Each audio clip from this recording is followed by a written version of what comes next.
Assalamualaikum warahmatullahi wabarakatuh. Selamat malam semuanya dan selamat datang di Stand Up Mystery KJFman. Bagaimana kabarnya teman-teman? Malam hari ini kelihatannya semuanya ada yang tidak fit, ada yang fit. Mungkin karena faktor cuaca, jadi kelelahan juga. Jadi kita imun tubuh menurun.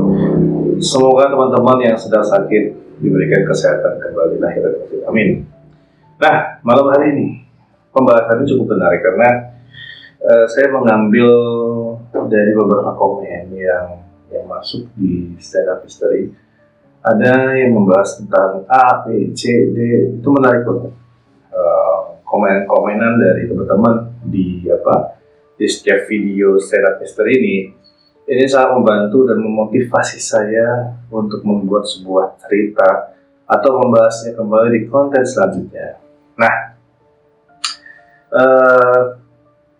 ada yang menarik dalam bidang usaha maupun dari kita mencari rezeki, itu tuh kadang naik dan turunnya.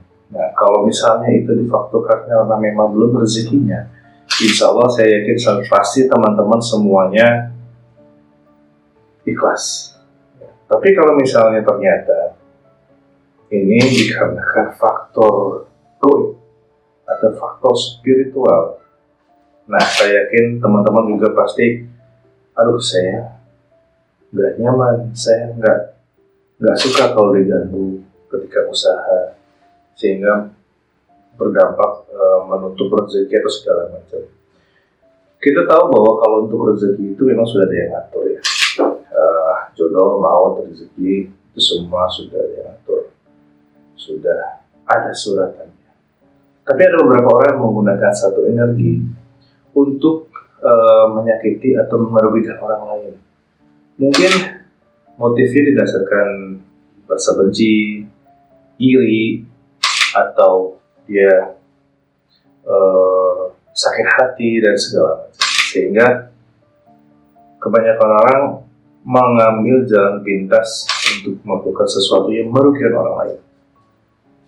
Nah, saya akan baca ada salah satu komenan dari sahabat Kang Jeffman. Ada beberapa video, cuman ini yang mungkin kita akan bahas. Ini persoalan rezeki.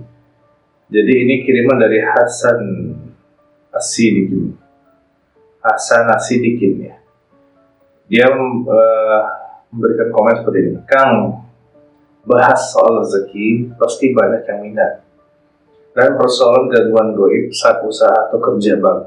Nah, ini cukup menarik ya, persoalan rezeki dan gangguan-gangguan pada saat kita membuka usaha atau tempat yang kita anggap bisa menghasilkan rezeki atau uang.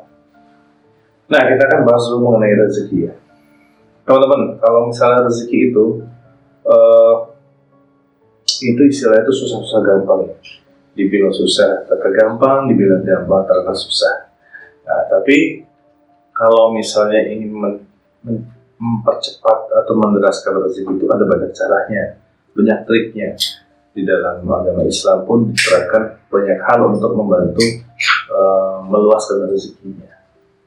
Saya tidak akan membahas rezeki ini ke ranah spiritual dulu, jadi lebih sharing ke perkara-perkara yang berhubungan dengan agama ya, karena saya Muslim akan saya bahas berdasarkan pemahaman secara Islam. Untuk rezeki, ada 3 hal yang perlu teman-teman cek atau ukur dirinya. Kadang orang itu mengeluh ketika rezeki saya seret banget ya, padahal udah begini tinggal sedikit lagi emang lepas.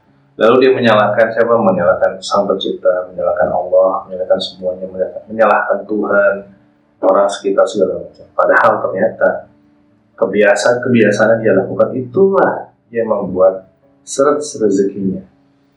Jadi sudah di depan mata itu mau dapat rezeki tiba-tiba hilang, atau enggak rezeki sudah di tangan tiba-tiba terpaksa dikeluarkan kembali dikarenakan mungkin kena tipu lah atau sakit segala macam.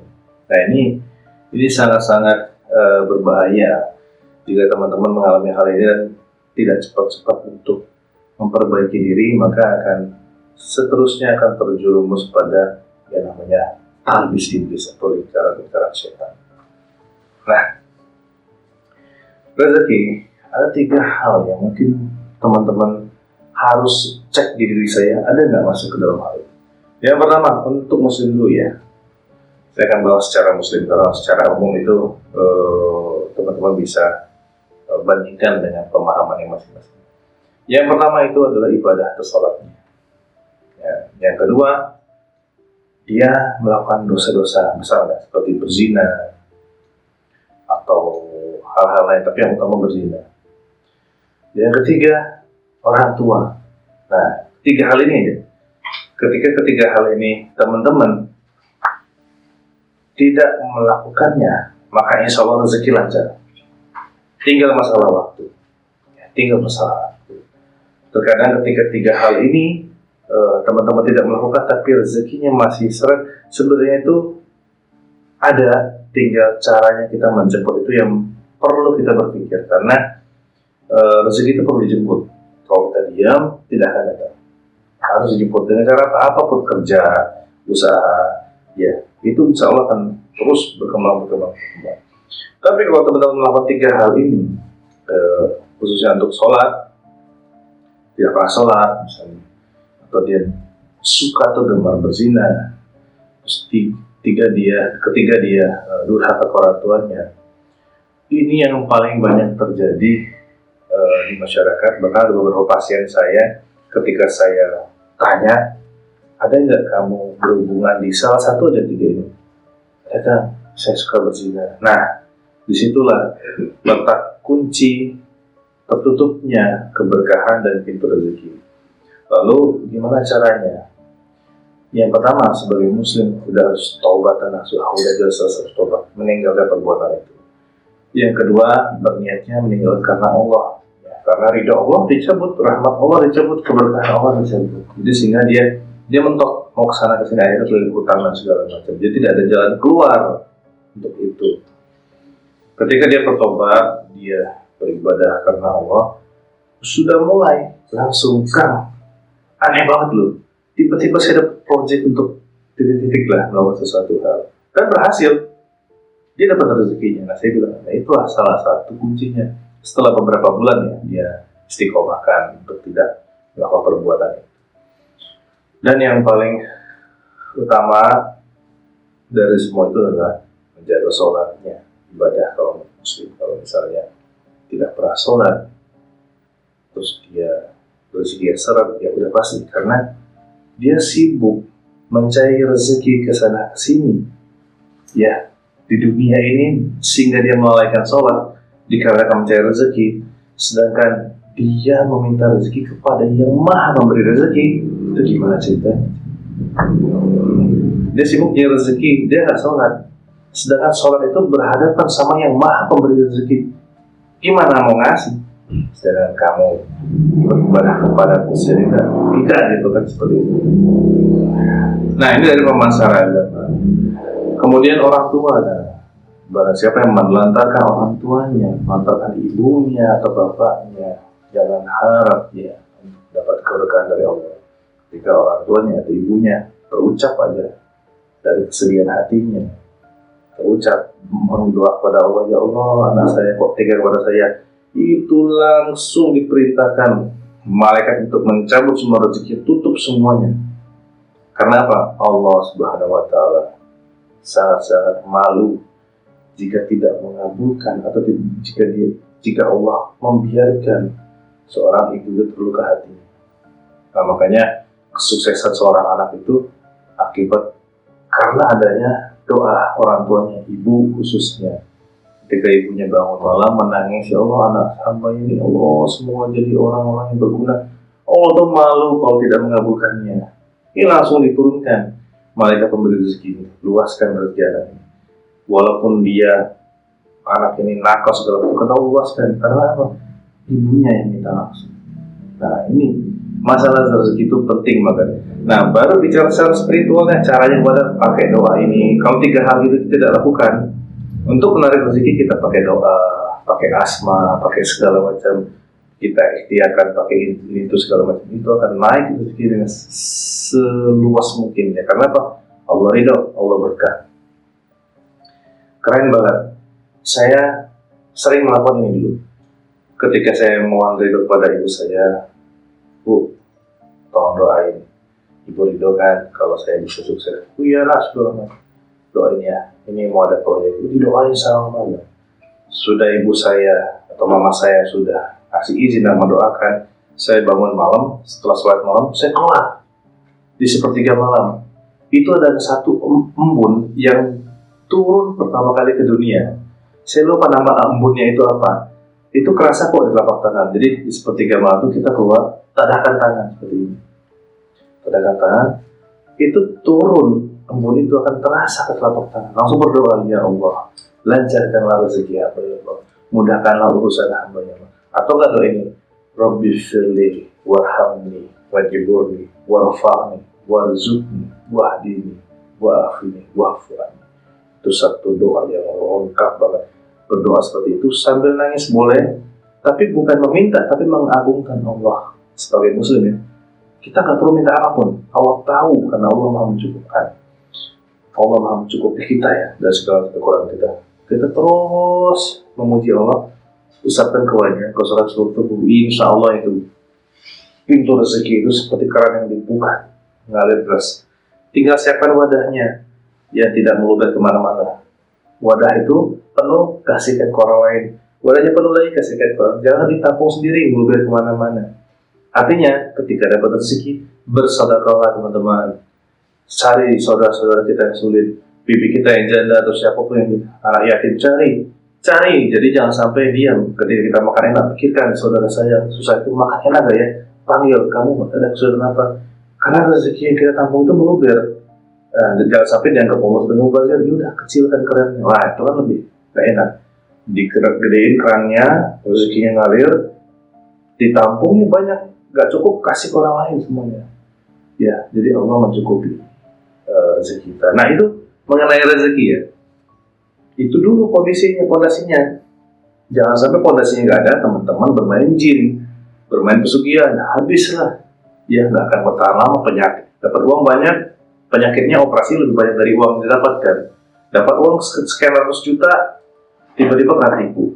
Dapat uang sekian banyak juta gitu, puluhan juta, tiba-tiba hilang. Karena apa nggak tahu. Nah itulah karena hilang ridhonya Allah itu.